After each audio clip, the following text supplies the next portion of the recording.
Mayor Pete Buttigieg is gaining ground in some of the polls, but apparently still not with black voters. And a video that emerged from when he was running for local office back in 2011 led to allegations that he's all wrong about race in America. Take a look. You're motivated because you believe that at the end of your educational process, there's a reward, there's a stable life, there's a job.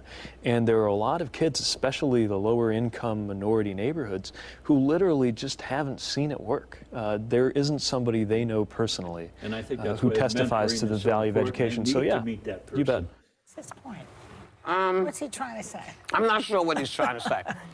Senior writer from The Root, Michael Harrod, blasted Mayor Pete, accusing him of knowingly pushing a racist narrative that black communities don't have role models and ignoring systemic racism that makes it and can make it much harder for black people to come close to reaching the success of their white counterparts.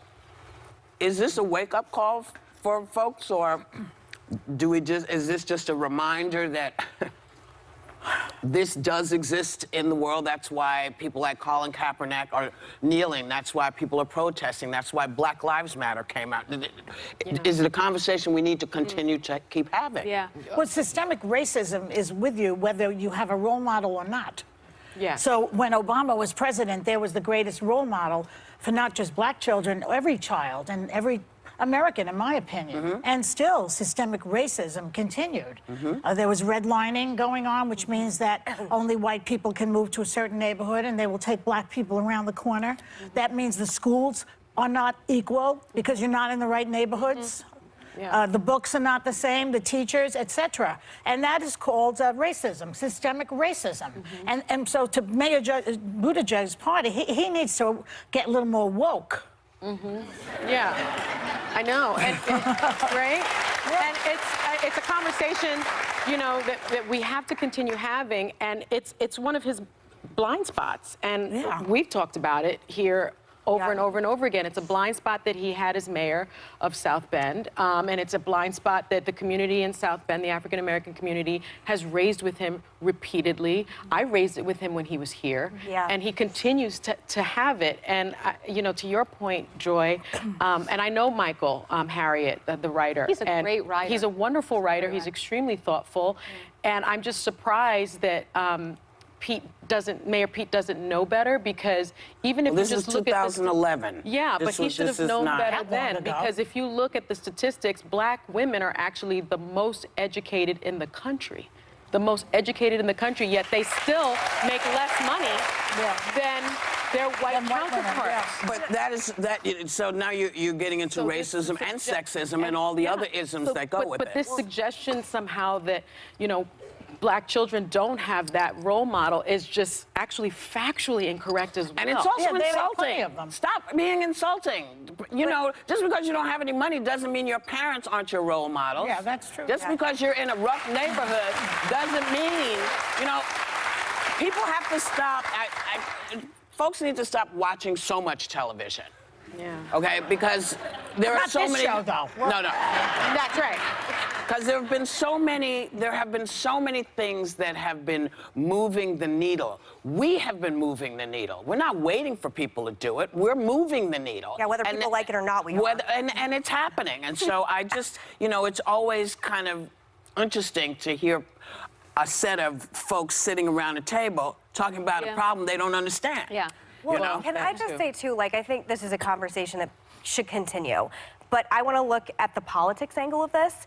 Well, the video we saw is called an oppo dump. It means that there's something from the past from a candidate that is going to be released that's going to make them look bad. This is a 37-year-old unvetted mayor who's only gotten 12,000 votes in his entire career, who is completely unvetted on the national stage. And the question I asked you during the commercial break, do I have your permission to say again, is it okay?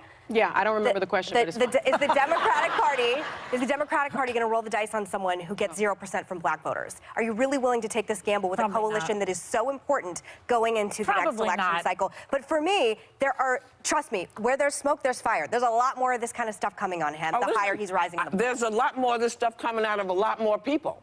Yeah, he's not the only one who has this thing. Having said that, he makes Donald Trump makes him look like Martin Luther King. But we're not talking about Donald Trump. We're talking about the Democrats. So,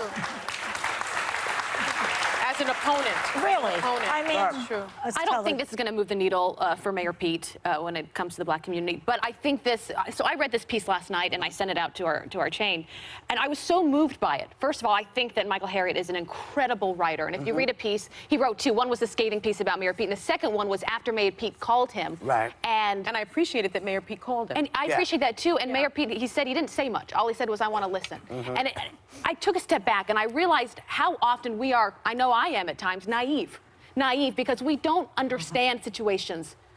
And maybe some people never will understand certain situations. That's okay, but we need to do a better job of that listening, especially when you're running for office in this situation. There were some quotes in this piece that were great. He said, when we were talking about role models, he said, parents don't wake up and think, how can I teach my kid to be dishonest? He said, no one knows the value of a two-parent home more than a single mother. Because Mayor we get Pete caught. said that? No, that's what this author wrote in the I piece. disagree. Just reminding people. I disagree with that. I was a single parent for a long time, and it was easier in many ways. So it's not necessarily the best to have two parents. It depends on who they are. But also back to the politics of this, I also read that piece.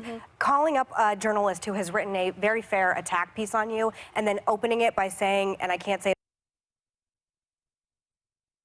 called point, Mayor Pete. The point is you have to listen to the very fair criticism of your relationship with the black community, that you are hemorrhaging voters right now. So I actually had an entirely different reaction to the piece. I mean, I'm glad the writer ended up writing it, but he has a serious problem that is not going away. And, And someone is pointed, making sure that everybody is aware of it. And so, we don't know the source, but all you have to do is say, if there's truth in here and he is actually listening, that can't be a bad thing. I'd love him to come back on the show and too. talk about this But that's why I issue. say what we just did Thanksgiving. Maybe Yes. shut your mouth and listen to the person. But next to you. he's evolving, Yes. Buttigieg. He's a Buttigieg. smart guy. Yeah.